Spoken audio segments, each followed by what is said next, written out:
This is Courage Barbell, and I'm Chad Ikes, and this is the second video of the night. And in the first one I explained, it's been a very long day. I'm a little tired, I'm a little wired, I'm a little exhausted, all at the same damn time. But I wanted to get you guys a couple videos out. So this is one I've been thinking about for a little while. This will probably stir some shit, which I'm kind of a shit stirrer anyway. We're going to talk about box squatting. More specifically, we're going to talk about stopping the rocking bullshit on the box. All my years of lifting, I cannot figure out why people want to rock on the box. And I've even had a couple of, I guess you say famous coaches, and I'm like, okay, why do you let your athletes do this? Explain this to me. Nobody has ever been able to actually explain it to me. The best thing I heard was, well, I want them to relax their hip flexors and then tighten them back up. Well, I can stay in my position and relax them and tighten them back up if I want, but I still don't see what that's helping the situation. To me, it's completely stupid. And like I hear people go, box squatting doesn't transfer. Well, yeah, if you rock on the goddamn box, no shit, it's not going to transfer. All you're doing is screwing up all your technique, and you got to rock forward to get off the box, so you screwed up your momentum. You're not working on driving your back out of the hole. Like, it just doesn't make any damn sense to me. So if you love to rock on the box, I challenge you to try my way and see if you don't get more out of it. If you want to listen to me, it's up to you. So I'm going to do a little demonstration here. I have not squatted today or stretched out. So once you get under the bar, oh yeah, that's a little tight. Yeah. The way I teach the box squat, with all my normal technique, you're going to squat down to the box just like you would do a normal squat all the way down. Now right here, I'm not going to move. I'm still in my squat position. I can keep tight, keep my root, bam, pop my back up. There's no weight on the bar, so going back a little bit. Why on earth you would want to come down here and then rock up? Like, how could I possibly stay in position and come back up? I mean, if you want to come to here and stop and then drive, sure. But I see people do this all the time. They come like this and then they go, ugh. Well, they came forward. Watch their feet really close. Most people will come forward on the balls of their feet. And then they're not driving their back out of the hole. Actually, the whole thing is forward. And then when you see them go to meets and free squat, they do the same thing. They come down way forward instead of staying back like they should and popping back up. They'll come down when they free squat. They'll start coming down and go, ugh, and drive forward again instead of staying back on it and driving back. So, hold on a second. I'm going to move the camera and show you guys the side. Okay, guys, so here's the side angle. How I teach box squats. You're just coming down and holding your position. What I see people do, and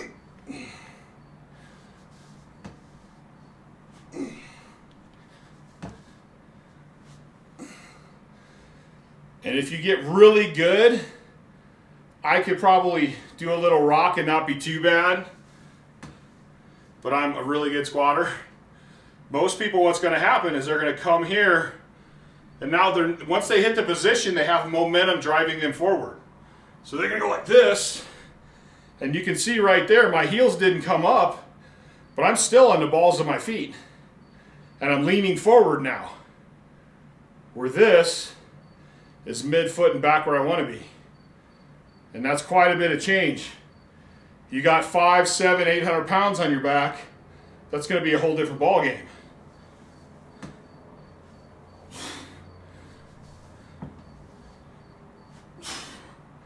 You can see with that one, I still tried to drive in the same place, But it really complicates everything, and there's no real benefit to it. Like the idea of the box squat is more just to stop the eccentric concentric phase. But stay tight, you can explode up. So if I go,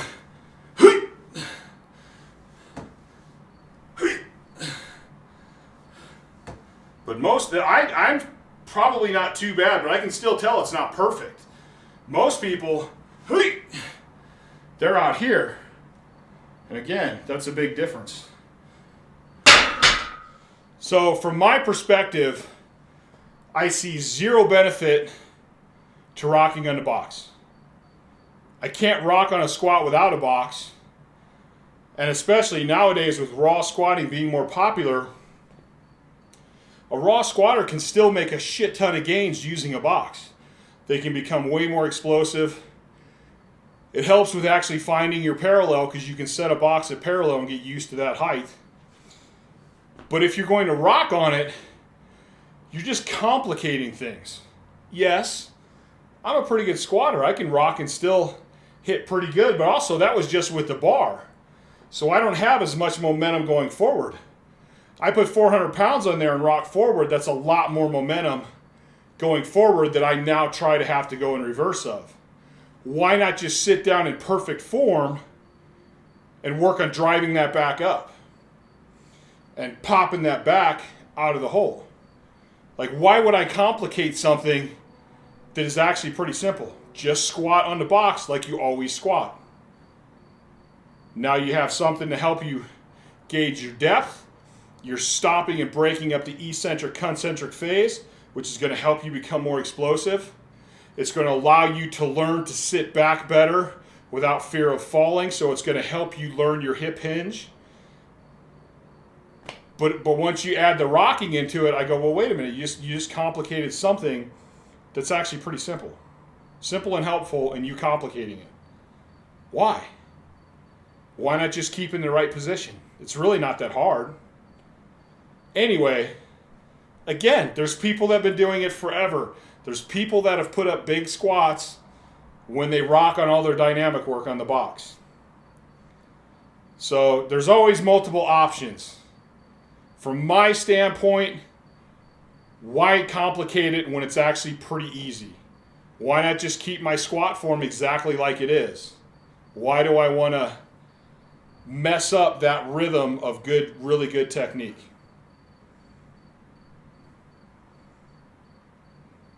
Chad up on his soapbox. That's my position.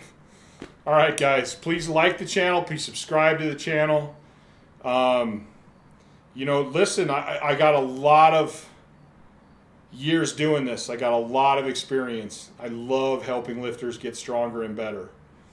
I'm not saying everything I say is right for every single person, because I have lots of friends that do things a little bit different.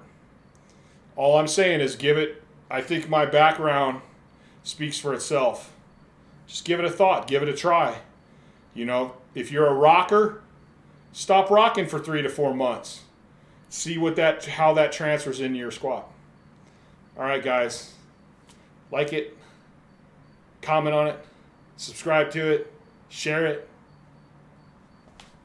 And I'm out of here.